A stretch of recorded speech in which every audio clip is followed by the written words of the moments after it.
আন্তর্জাতিক মানের অত্যাধুনিক যন্ত্রপাতি সজ্জিত ন্যাশনাল হালাল ল্যাবরেটরি এবং বাংলাদেশ প্রথম ও একমাত্র অত্যাধুনিক হেলমেট টেস্টিং ল্যাবরেটরি চালু করেছে Bangladesh standards and testing institution BSTI.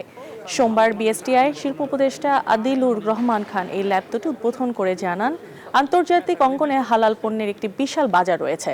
মুসলিম দেশ হিসেবে বাংলাদেশ থেকে প্রচুর পণ্য রপ্তানির সুযোগও আছে। এই ল্যাব উদ্বোধনের মাধ্যমে দেশের হালাল পণ্যের উৎপাদন কার্যক্রম আরও এক ধাপ এগিয়ে যাবে। আন্তর্জাতিক বাজারে দেশের ব্যবসায়ীরা নতুন সংযোগ স্থাপন করতে সফল হবেন বলে মন্তব্য করে তিনি আরও বলেন, সড়কের নির্মাণ এবং শিল্প খাতে যারা আছেন তারা এগুলো ব্যবহার করবেন। বাংলাদেশের একটা ব্যাপক রপ্তানি সুযোগ আছে এবং আমরা যে রপ্তানিও করি সেই দিক থেকেও আমাদের এই হালাল পণ্য রপ্তানির প্রশ্ন আছে।